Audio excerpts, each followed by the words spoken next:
రోజు రోజుకి పిల్లలని పట్ల విపరీత గారంతో చివరికి ఎటు కాకుండా చేస్తున్న తల్లిదండ్రుల వలన భవిష్యత్ తరాలు నాశనం అవుతుందంటూ ఒక మాస్టర్ గారి ఆవేదన ఒకటి బాగా వైరల్ అవుతుంది. అదొకసారి విందాం. నా పేరు ఎన్ఎస్ఎన్ రెడ్డి. నేను కరీంనగర్ జిల్లాలోని ఒక ప్రభుత్వ పాఠశాల ఉపాధ్యాయుని. తల్లిదండ్రులకు చేతులు జోడించి నమస్కరించి చేసుకుంటున్న విన్నపం ఏమనగా, క్రమశిక్షణకు మారుపేరుగా ఉండే పాఠశాలలో విద్యార్థుల హెయిర్ స్టైల్పై, వారి నడవడికపై ఎన్నిసార్లు హెచ్చరించిన వారి ప్రవర్తన మార్పు రావడం లేదు. ఉపాధ్యాయులు చూస్తూ ఏం చేయలేని నిస్సహాయ స్థితిలో ఉంటున్నారు. తల్లిదండ్రులకు తమ పిల్లలపై శ్రద్ధ నియంత్రణ లేకపోతే ఇలానే తయారవుతారు. క్రమశిక్షణ మాటలతో రాదు, కొద్దిపాటి దండన భయభక్తులు ఉంటేనే వస్తుంది. పిల్లలకి బడిలో భయం లేదు, ఇంట్లో భయం లేదు. అందుచేతనే సమాజం ఈరోజు భయభ్రాంతులకు గురవుతోంది. వాళ్లే ఈ రోజుల్లో రౌడీల్లా తిరుగుతున్నారు. ఇక్కడే గురువుని గౌరవించని సమాజం వినాశకాలానికి గురవుతుంది. ఇది నిజం. గురువు అంటే భయం లేదు, మరియు గౌరవం లేదు. ఇక చదువు సంస్కారం ఎట్లా వస్తుంది? కొట్టద్దు, తిట్టద్దు, బడికి రాని వాడిని ఎందుకు రావట్లేవు అని అడగద్దు. చదవాలని, హోంవర్క్ అని కొట్టినా తిట్టినా టీచర్లదే తప్పు. 5వ తరగతి నుండే కటింగ్ స్టైలు, చినిగిన జీన్స్ గోడల మీద కూర్చోవడం, వెళ్ళే వాళ్ళని వచ్చే వాళ్ళని కామెంట్ చేయడం, అరే సార్ వస్తున్నారు రాని అంటే వస్తే రాని అనే పరిస్థితి. దరిద్రం ఏంటంటే కొంతమంది తల్లిదండ్రులే మావాడు చదవకున్నా ఏం కాదు, మా వాడిని మాత్రం కొట్టద్దు అంటున్నారు. ఇంకొక విషయం ఏంటంటే, ఎవరు బాబు నీకు కటింగ్ చేయించిందంటే మా నాన్న సార్ అంటున్నారు. పెన్ను ఉంటే పుస్తకం ఉండదు, పుస్తకం ఉంటే పెన్ను ఉండదు. కొనరు, తెచ్చుకోరు. భయం ఉండాలని 2 దెబ్బలు వేద్దామంటే ఎట్టించి పోయి ఎటు వస్తుందో అని భయం. ఇవన్నీ చూస్తుంటే పిల్లలకంటే సార్లకే భయం ఎక్కువగా ఉంది. కొట్టకుండా, తిట్టకుండా, భయం లేకుండా చదువు వస్తుందా? భయం లేని కోడి బజార్లో గుడ్డు పెట్టిందట. అలానే ఉంది నేటి పిల్లల వ్యవహారం. స్కూల్లో తప్పు చేసినా కొట్టకూడదు, తిట్టకూడదు, కనీసం మందలించకూడదు, ప్రేమతో చెప్పాలట. ఇది ఎలా సాధ్యం? మరి సమాజం ఎందుకు అలా చేయదు? మొదటి తప్పే కదా అని ఊరుకుంటుందా? మంచి నేర్పే వాళ్ళకి స్కూల్లో హక్కులు ఉండవు. ప్రవర్తన మార్చుకొని టీచర్ చిన్నప్పుడే కొడితేనేరు, వాడు పెద్దయ్యాక అదే తప్పు చేస్తే మరణం. తల్లిదండ్రులకు నా మనవి, పిల్లల్లో మార్పు కేవలం ఉపాధ్యాయులతోనే జరుగుతుంది. ఎక్కడో ఒకటో అరో ఒకరిద్దరు టీచర్లు చేసిన తప్పులకు అందరి ఉపాధ్యాయులకి ఆపాదించద్దు. 90% టీచర్లు పిల్లలు బాగుండాలని వివరిస్తారు. ఇది యథార్థం. ఎక్కడైనా ప్రతి చిన్న విషయానికి టీచర్లను నిందించొద్దు. మేము చదువుకునే రోజుల్లో కొంతమంది టీచర్లు మమ్మల్ని కొట్టేవారు. అయినా ఏనాడు మా పేరెంట్స్ వచ్చి టీచర్లు నిలదీయలేదు. బాగు కోసమే అనుకునేవారు. ముందుగా తల్లిదండ్రులు టీచర్ అంటే గౌరవం, భయం ఉండేటట్లు పిల్లలకు మానసిక తర్ఫీదు ఇవ్వాలని మనవి. తల్లిదండ్రులు ఒక్కసారిగా మా పిల్లల భవిష్యత్తుపై ఆలోచించండి. పిల్లలు చెడిపోవడానికి స్నేహితులు, ఫోన్లు, మీడియా 60%, కానీ 40% మాత్రం తల్లిదండ్రులే. పిల్లల్ని గారాబం శృతిమించితే మొత్తానికి నష్టం వస్తుంది. పిల్లల పట్ల మనం పాటిస్తున్న అజ్ఞానం, మూఢనమ్మకాలు, స్వార్థం, అతి ప్రేమ వాళ్ళని చేర వరకు బద్దకస్తుల్ని చేస్తూ వాళ్ళని నాశనం చేస్తున్నారు. ఇప్పటి తరం 70% పిల్లలు. తల్లిదండ్రులు గారు బండి శుభ్రం అంటే తొడవరు. మంచినీళ్లు, పాలు, కిరాణా సరుకుల కోసం బయటికి వెళ్ళమంటే వెళ్ళరు.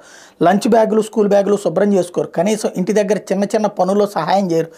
రాత్రి 10 గంటల్లో పడుకుని ఉదయం 6 లేదా 7 గంటలలోపు నిద్ర లేవరు. గట్టిగా మాట్లాడితే ఎదురు తిరగబడి సమాధానం చెప్తుంటారు. తిడితే వస్తువులు విసిరి కొడతారు. ఎప్పుడైనా దాచుకోమని డబ్బులు ఇస్తే మనకు తెలియకుండా ice creams, cool drinks, noodles, ఫ్రెండ్స్కి పార్టీలు, ఫ్రెండ్స్ కోసం గిఫ్ట్లు కొనుగోలు చేస్తున్నారు. మైనర్ పిల్లలకు బైకులు ఇవ్వడం, వారి యాక్సిడెంట్లకు చేయడం, కేసుల్లో ఇరుక్కోవడం. ఆడపిల్లలు అయితే తిన్న కంచం కూడా కడగడం లేదు. ఇల్లు ఓడ్చమంటే కోపాలు వచ్చేస్తున్నాయి. అతిథులు వస్తే కనీసం గ్లాసులు మంచినీళ్ళు ఇవ్వాలన్న ఆలోచన లేని అమ్మాయిలు కూడా ఉన్నారు. 20 సంవత్సరాలు దాటినా చాలామంది ఆడపిల్లలకు వంట చేయడం రాదు. బట్టలు పద్ధతిగా ఉండాలంటే ఎక్కడ లేని కోపం వీళ్ళకి. కల్చర్, ట్రెండ్, టెక్నాలజీ పేట వింత పోకళ్ళు. వారిస్తే వెర్రి పనులు. మనమే పిల్లల చేత అవన్నీ చేయించడం లేదు. పై వాటికి కారణం మనమే. ఎందుకంటే మనకు అహం, పరువు మరియు ప్రతిష్టలు అడ్డొస్తున్నాయి. చూసే వాళ్ళకు మనం మంచి హోదాలో ఉండాలి, రిచ్ లుక్, స్టేటస్ మెయింటైన్ చేయాలనే భ్రమలో ఉన్నాం.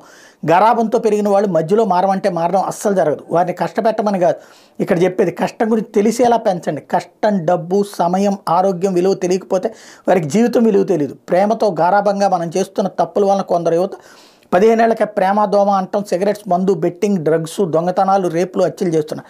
మరి కొంతమంది సోమరిపోతులా తయారవుతున్నారు. అభినయాలు కనబడడం లేదు, అనుకోగా ఉండటం రాదు, సంస్కృతి సంప్రదాయాలు పట్టించుకోవడం లేదు. ఇలాగే ఉంటే కొంతకాలానికి తల్లిదండ్రులు గౌరవించే పద్ధతి కూడా లేకుండా పైన ఆశ్చర్యపోవాల్సిన అవసరం లేదు. భార్యకు వంట వండడం సరిగా రాదే నేటి యువత బిర్యానీలు, కర్రీ పాయింట్లు వెంటపడుతూ చిన్న వయసులోని gastric ulcer, gall bladder stones, kidney స్టోన్లు బారిన పడుతున్నారు.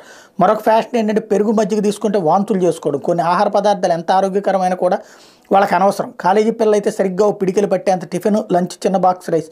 చాలామంది ఫ్రూట్స్ అస్సలు తినరు. గర్భవతులైన తర్వాత వాళ్ళ బాధలు వర్ణాతీతం.